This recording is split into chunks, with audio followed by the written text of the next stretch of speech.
विभिन्न प्रदेशों में बनी अवैध शराब को यूपी में फर्जी बारकोड तैयार कर खाली बोतलों में भरकर फर्जी लेबल लगाकर बिक्री करने वाले गिरोह के 3 सदस्यों को लखनऊ पुलिस ने गिरफ्तार किया है। अश्विनी शर्मा, अरविंदर सिंह और गौरव जायसवाल गिरफ्तार। फर्जी लेबल लगाकर रात 10 बजे के बाद भीड़ भाड़ वाले इलाकों में अधिक कीमत पर करते थे अवैध शराब की बिक्री। अवैध शराब की बोतलें, बारकोड, नकली पंच बरामद। डीसीपी मध्य की सर्विलांस सेल और थाना नाका पुलिस की संयुक्त टीम ने की गिरफ्तारी।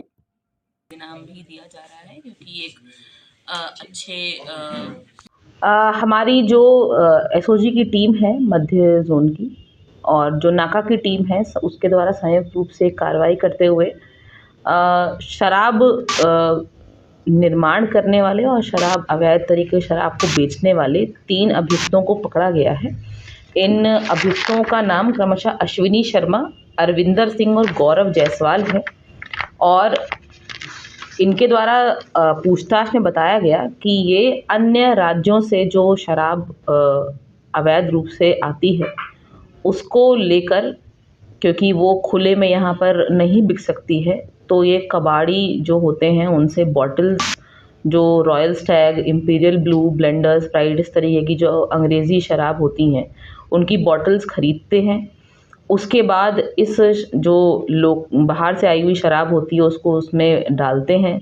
उसका कलर इत्यादि बढ़ाने के लिए कोल्ड ड्रिंक और पुदीन हरा टेस्ट के लिए डालने के लिए टेस्ट चेंज करने के लिए डालते हैं और इसके बाद पंच के यूज़ से एक व्यक्ति जिससे ये ढक्कन और क्यूआर कोड लेकर आते हैं उस पर पंच करते हैं, फिर क्यूआर कोड लगाकर इसको उस समय पर बेचते हैं जब ठेके बंद हो जाते हैं और फुटकर रूप से जगह जगह ये लखनऊ के विभिन्न क्षेत्रों में फुटकर रूप से इस शराब को बेच रहे थे। ये सूचना हमें प्राप्त हुई, इस पर हमारी टीम ने होमवर्क किया। होमवर्क करने के बाद हमें इनके नेटवर्क का पता चला। इसमें से जो व्यक्ति जिसका नाम अरविंदर सिंह है, ये बेसिकली जो बाहर की शराब है उसको लाने का इसका जिम्मेदारी था। जो गौरव जायसवाल है, चूँकि ये एक सेल्समैन के रूप में ठेके पर भी काम करता रहा है, तो इसको शराब के ढक्कन पंच कैसे होते हैं इसकी जानकारी थी, तो इसका बेसिकली भरना और पंच करने का काम था। और ये अश्विनी शर्मा और ये गौरव जायसवाल संयुक्त रूप से करते थे। इसमें एक व्यक्ति अन्य, इसका भी नाम प्रकाश में आया है, जो कि क्यूआर कोड और ढक्कन सप्लाई करता था इन लोगों को। उसके लिए हमारी टीमें प्रयासरत हैं कि उसको भी जल्द से जल्द गिरफ्तार किया जाए। इसमें थाना नाका पर 60/63 उत्तर प्रदेश आबकारी अधिनियम एवं 272, 419, 420, 467, 468, 471 आईपीसी के अंतर्गत अभियोग पंजीकृत किया गया है। इनके पास से जो निर्मित शराब है जो ये बेचने के लिए लेकर जा रहे थे वो भी बरामद की गई है। खाली ढक्कन, क्यूआर कोड और जो खाली बोतलें हैं वो भी इनके पास से बरामद हमारे द्वारा की गई। मैम, ये शराब बाहर से मतलब कहाँ से लाई जा रही थी और किस तरह की ये शराब थी? कच्ची शराब थी या नकली शराब थी? ये वाहन यूज करते थे वो किस प्रकार? स्कूटी बेसिकली अपनी प्रयोग करते थे, झोले में लेके चलते थे छोटा छोटा फुटकर, ताकि किसी को कोई शक ना हो। और अक्सर ये लोग ट्रांसपोर्ट इस चीज़ को करते थे, तो हमारी टीम के द्वारा इनको उसी दौरान ही पकड़ा गया है। नहीं मैम, शराब मतलब कहाँ से लाई गई? बाहर के राज्यों से जो आती है, बेसिकली हरियाणा से आने वाली, वहाँ पर जो सस्ती ब्रांड की शराब होती है, जो प्रीमियम नहीं होती है, उसको ये लेके आते थे। नैना ब्रांड की शराब है, उसका नैना नाम है।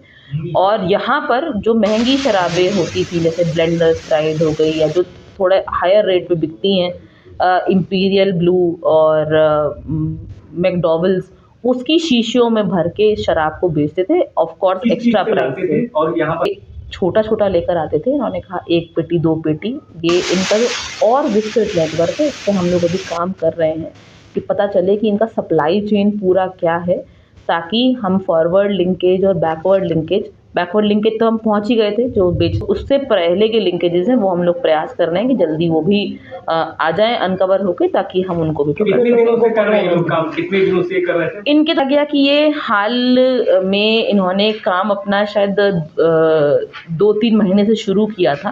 पहले बहुत छोटे स्तर पे किया और अब ये सप्लाई स्कूटी से जब करने लगे आसपास के एरियाज़ में, जहाँ चारबाग के आसपास का एरिया है, चाहे आगे उससे आगे बढ़कर भी ये लखनऊ के विभिन्न क्षेत्रों में देते थे, तो तब इन्होंने 2-3 महीने से ये काम क्या कर कोई रहे हैं। दुकानदार भी इसमें शामिल है जो शराब की दुकान? नहीं, अभी तक कोई दुकानदार के शामिल होने का हमारे पास कोई साक्ष्य नहीं मिला है, लेकिन जो ये लड़का था गौरव जायसवाल, ये एक शराब की दुकान पर ही सेल्समैनी का काम करता था। तो हम लोगों ने इसीलिए तस्दीक भी किया कि कहीं ये वहाँ पर तो नहीं बेचता था। तो ये अभी तक जो जानकारी मिली है उसके अनुसार ये फुटकर में ही ठेके बंद होने के बाद इस शराब ये को पैकिंग कहाँ पर करते थे, किसके घर पर करते थे? ये जानकारी सभी इन्वेस्टिगेशन का पार्ट है और इन्वेस्टिगेट करेंगे।